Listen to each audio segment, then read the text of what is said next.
but we had to figure out something nasty for you, so here it is. So just a few weeks ago, Ancient Guardians came out into the TCG, and we got access to 3 brand new archetypes, one of which was the Soulful Cord archetype. If you missed it, Triff, the pen god himself, did a video breaking the deck already. It will be tagged up here in the corner for y'all. The second of which is probably the most competitive, which is the Ogdoadic or the Snake archetype, which we'll be putting on the channel in the near future. And then the last one is the one which we wanted to showcase today, which is the URSARCTIC or Space Bears. There hasn't been a whole lot of builds for this deck going around. We've seen a lot of pure archetypes. We've seen some water mixes because obviously these are water bears, you know, Arctic. But we wanted to take a little bit of a different route today. It doesn't need a normal summon in this deck. We're gonna put Invoked in it because why not just throw that engine in every deck that comes around? URSARCTIC is unlike any other synchro deck because they don't technically synchro summon their own synchro monsters. They special summon them from the extra deck by sending the differences. So it's a really cool mechanic that's never been done before. We got the first level 1 synchro of all time. And even though it's not like the most competitive deck out of this year, it's still a fun, really cool little like casual rogue deck that you can bring to locals. Yeah, by no means is this deck competitive. We just want to preface this right now. Listen to us. This is not a competitive deck profile. This is what we thought of for this deck. We really wanted to do something besides just a pure or a water build. So you know what? We stretched our imaginations and, you know, leaned on our good friend Alistair. So with all that, before we get into this deck and what it does, if you guys are not already a subscriber, feel free to go down and hit that subscribe button, throw this video a like, put in the comment section down below what your favorite snack is. Bears like honey and I like fruity chewy candies. Brian's my favorite snack. We also have Instagram, it's @CrushCarsYGO. If you want to come give us a follow and interact with us a little bit more, we're always on there. We also have a super wholesome Discord community. It's absolutely bopping. We have remote duel tourneys every single week, and it's a great place to come and make some new friends in remote duel. And then last but not least, if you want to further support the channel and all we do here in this crazy little town, we have a Patreon. We have merch, remote dueling sessions with us, mystery boxes, you name it, it's in there. There's amazing Discord privileges, so if you want to check it out, feel free. But if not, that's okay. I'm just happy you're here to talk about some space bears. Anyway, let's see how many bear puns I can make and how many times I can insult Alistair all in one deck profile. Ready, set, go. As we said in the beginning of the deck, this deck has 0 normal summons, so we figured why not just play the best normal summon in the game, JK, but we are still playing 3 copies of Alistair the Invoked. He's really starting to turn into Ray 2.0. Everyone hated normal summon Ray, but I'm starting to really hate normal summon Alistair more. I mean, we don't really need to discuss what this card does. You normal summon it and you just get Invocation. No, you already have Invocation in your hand, silly. Facts. Alright, so moving off into the main bulk of the deck, which is the actual bears or the URSARCTICs, we are playing triple copies of URSARCTIC McPolar. So real quick, just to note, the URSARCTIC archetype is made up of level 7 non-tuners and then level 8 tuners. They all special summon themselves the same exact way, which is during the main phase, quick effect, you contribute 1 other level 7 or higher monster from your hand and then special summon themselves. They all get different effects based on their summon. And then for the rest of the turn, you cannot special summon monsters except for monsters that have a level. So this does lock you out of ranks and links, so just keep that in mind. But all the URSARCTICs get effects based on their summon. So URSARCTIC McPolar has the effect where if this card is special summoned, you can add an URSARCTIC monster from your deck to your hand. So this is just your main searcher when it's summoned. Why didn't they just call this archetype Bearstronauts? Alright, 1 pun down, 30 to go. And then moving on, we have probably my favorite, which is URSARCTIC McBillis. McBillis! Yo, McBillis is like one of the best cards in this deck. McBillis has the same exact way to summon itself, just like all the other bears, but if this card is special summoned, you can special summon an URSARCTIC monster from your hand. This is really good because we are playing the search spell, which allows you to search 2 URSARCTIC monsters, so you can just special summon this, trigger the spell in the graveyard on your opponent's turn, and then special summon the other card that you searched, getting an interruption. And then rounding out our level 7 non-tuners, we are on 3 copies of URSARCTIC McTanis. McTanis says that if this card is special summoned, you can target 1 URSARCTIC monster in your graveyard and then add it to your hand. So what's really cool, that in testing, we've noticed this deck kind of goes neg-1 because you're always like discarding a card to special summon them, and then you like are down a card. This may get its effect, but like this McTanis one is actually really good because you can go McTanis, discard any other like bear, so pretend it's McBillis, and then you can activate the McTanis to add the McBillis right back to your hand, so you don't actually lose any card advantage. If anyone knows what the suffixes to these cards are, like Tanis and Billis, I haven't had the time to research the space bear, so feel free to let me know what they mean. Are they the type of bear? Does it have something to do with them? I can't bear it anymore. Someone please help me. And now we're moving on to our level 8 tuners. We are on double copies of URSARCTIC MEGATINS, double copies of URSARCTIC MEGAPOLAR, and then the 1 copy of URSARCTIC MEGABILLIS. I know that's a polar bear because it says polar. So for what it's worth, in case you guys haven't really put it together yet, there are the URSARCTIC MEGATINS and the MEGBILLUSes, and now there's the MEGABILLUSes and the MEGAPOLARs and the MEGATINS. So these are like the bigger forms of the littler level 7s. I mean, it's not really little, but it's still the bigger version. I mean, it's like the Mick is the micro, and then the Mega is the not, it's the big. Yeah. So all the level 8 tuners, as I said before, have the same exact summoning condition where during the main phase quick effect, you can tribute one other level 7 or higher monster from your hand and then special summon this card from your hand. Also, you can't special summon for the rest of the turn except for monsters with a level. Very generic, just like the rest of the archetype, but these have just a little bit more of a stipulation where they get their effects if you control another URSARCTIC monster. So MEGATINS' effect, in my opinion, is probably the best one because it's Book of Moon. You target a monster and then flip it to face down defense position. MEGPOLAR is your built-in MST because you can target one spell and trap card your opponent controls and then destroy it. And then MEGBILLUS is your in-archetype DD Crow because you can target one card in your opponent's graveyard and then banish it. These guys are unbearably strong, you know, being rares. Move on next. Okay, Next. 3 down. And then rounding off for our monsters, we are just on a very decent hand trap lineup, which is triple copies of Ash Blossom and Joyous Spring. Forehead, not feet. Triple copies of Fantastical Dragon Phantasme, and then triple copies of our Heavenly Zephyr Miradora. Why we put them on the screen this way, I'll never know, but... You know, we're doing a little different today. I don't really know what's going on. Why are we playing Miradora? I have a lot of questions. So we're playing Miradora and Phantasme because all of the URSARCTIC monsters need you to tribute level 7 or higher monsters from your hand. They do not have to be URSARCTIC monsters, so we figured we might as well utilize the hand traps that are a little bit bigger as well. You can play Nibiru if you want. This deck is at 40. We usually play 41, wow. So if you want to cut 1 Ash and play like 2 Ash, 2 Nibiru, 3 Phantasme, 3 Miradora, that's totally fine as well. But you just want to have higher level cards in your hand to tribute so that you can special summon all of your URSARCTIC monsters. And we are also playing the Alistair package, and these are 3 different attributes which just help you get into your extra deck a little bit easier. May you all bear witness to these hand traps. I'm really stretching. 4 down. Obviously, you know, like this is just like mandatory at this point. We're playing the 4. I hate it. The 4, aka the 7th copy of Alistair. We know what this card does. Bears. And then the other Alistair package, we are on double copies of Invocation, and then the 1 copy of Called by the Grave. I know this technically isn't like an Alistair card, but you need this to resolve. You need the Alistair package to resolve, so you have to play the 1 copy of Called by. We can consider it an Alistair card. Just like imagine this being Alistair in like 60 years. That's just what he looks like. He's just a sad little old man, and that's all he gets. And this is Slim Yugioh's hand trying to go grab him because he will not let it die. Slim bears.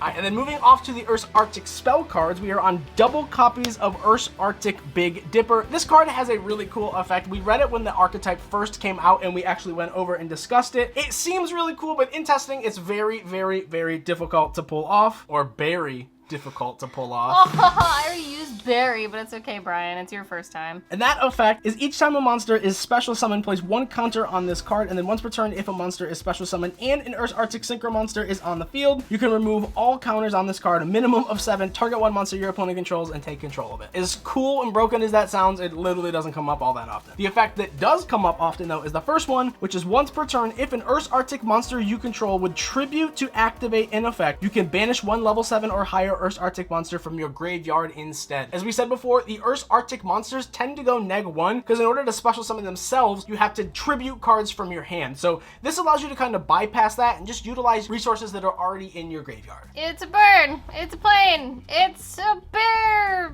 port.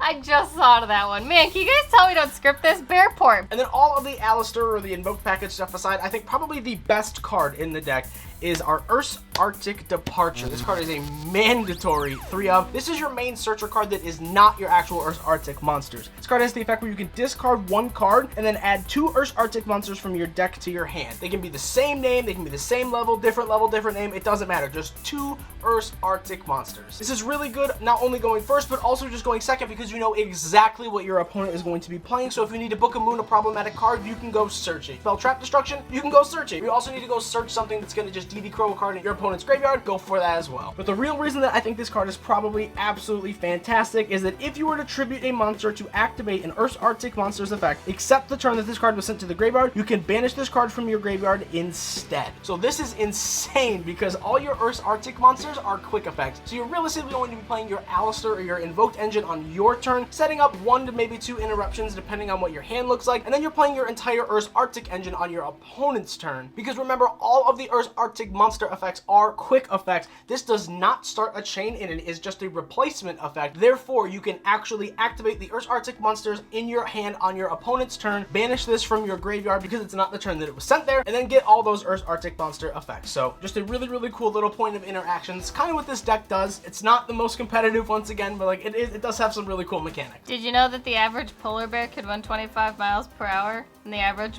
brown bear or grizzly bear could run 35 miles per hour? Sorry, it wasn't a bear pun, but I looked that up for you. Now you can tell your friends. And then the last two cards in the deck we are playing are one copy of URSARCTIC Slider and I love sliders. One copy of Salvage. Salvage is just super generic. You target 2 water monsters with a 1500 or less attack in your graveyard and add those targets back to your hand. So you can target any of your level 7 non-tutor monsters. Just helps you get a little bit more resources in your hand. And then URSARCTIC Slider says you can target one of your URSARCTIC monsters that is banished or in your graveyard and then special summon it, but it cannot attack. And then it is also destroyed at the end phase. So it's kind of like quick launch from your banished pile. I don't know what it is with Konami and feet, but this bear is literally just riding a big old bear claw. Bear claw? Yeah, I like those.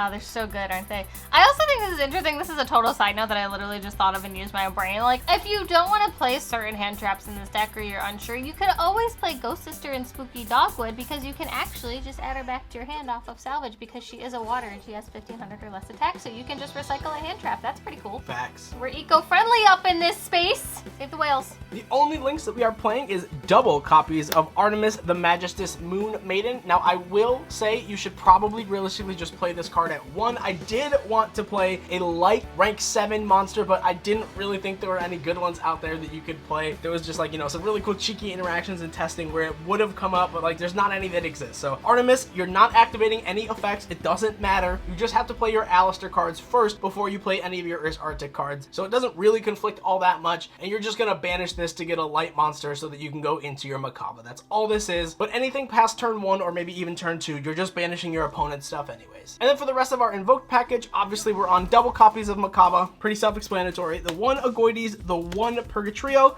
the 1 Raijin, and then this is a water deck, so we're choosing to play the 1 invoked Cositus. If anyone knows how to actually say this card, feel free to let us know. We've been staring at the screen for 30 seconds trying to figure out what to call this card. In case you don't know what this card is because you've never played it because no one ever plays it, it's the card on Invocation. This card cannot be destroyed by your opponent's card effects, and then your opponent cannot target this card with card effects, so it's got like some really cool little protection built in. And then while this card is in face-up defense position, it can attack that way. You just apply its attack for damage calc. So kind of cool. It gives you a nice little like 29 wall. I love walls. You know what else loves walls? Bears. Because they get to climb them like a tree. Bears climb stuff. Moving on. So moving on to our URSARCTIC section of the extra deck, we are on triple copies of URSARCTIC Polari, or Polari, or Polari, or Polari. So this is the first ever level 1 synchro monster. You cannot synchro summon this monster. You must special summon this monster from your extra deck by sending 2 monsters you control with a level difference of 1 to the graveyard. So how this works is you are going to send your level 7 non-tuner and your level 8 tuner monster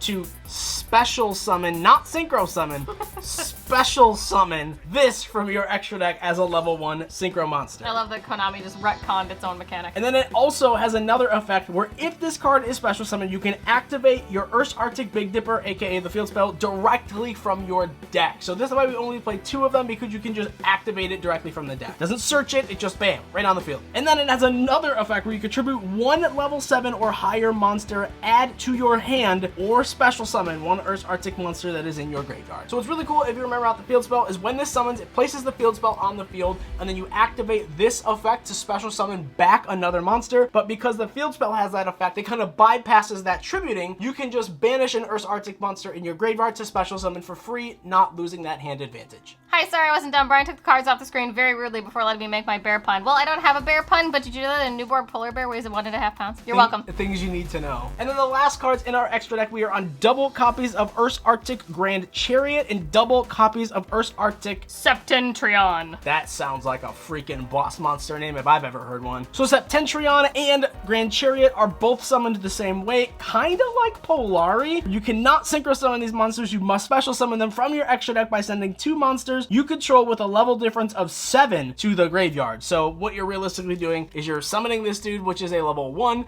and then you're special summoning back your level 8 Tuner, and then you're sending those 2 monsters to the graveyard to make your level 7 boss monster synchro monsters. God. They're like, you know what? Really, Yu-Gi-Oh players struggle with reading. Let's add math to it Yeah, and then make it an archetype.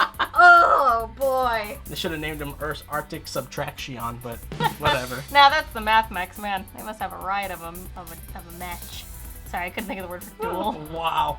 So Tenturion has the effect where you just negate all effects of face-up monsters on the field without levels that were special summoned from the extra deck. So this basically just blanket negates Links and Xyz. It's pretty cool. And then it also has the other ability where if your opponent were to special summon a monster, except during the damage step, you can add an URSARCTIC card from your deck to your hand. So generic searcher, blankets a board, 3K beat stick, pretty easy to summon, and it probably just has like one of the coolest artworks in the entire deck. Fun fact, not a bear fact, but just a fun fact because we have fun here. Sept is like the prefix for 7, and he's a level 7, so that's kind of cool. Did you also know that September is the 7th month out of the year? I was just kidding. No, it's not. I was making sure you were paying attention, but I do think in the Roman calendar or something it is the 7th month of the year. I don't actually know. Someone fact check me on that. I don't know anything that I'm talking about. I just wanted to make a joke. Bye! And the URSARCTIC Grand Chariot has the effect where if this card is special summoned, once again, not synchro summoned because we're not synchro summoning synchro monsters in this deck, you can target up to 2 other cards on the field and then destroy them. So pop 2 because it's summoned,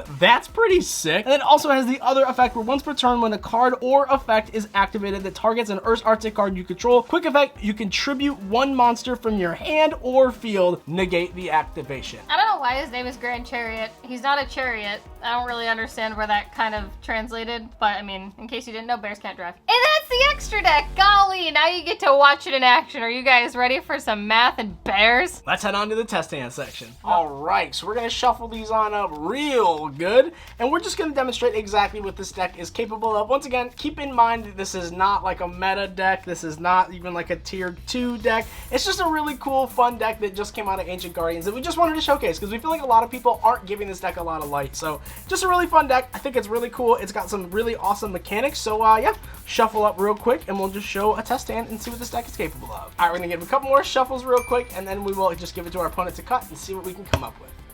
I love the show We Bear Bears. I haven't watched it in a long time, but if you've watched it, let me know in the comments. All right, we're gonna see McPolar. Oh, there's 2. Alistair, that's really good. Another McPolar. Meltdown, another Alistair, and Miradora. All right, we're gonna try to play this one out. It's not the best hand, but we're gonna first obviously activate our Meltdown effect. So we're gonna normal summon Alistair, activate the effect, searching our invocation from our deck to our hand, and then obviously we're gonna link here for our Artemis, and now we can just activate the invocation, banishing Alistair and our Artemis, grabbing our copy of Makaba. Oh boy. Obviously, invocation effect engrave.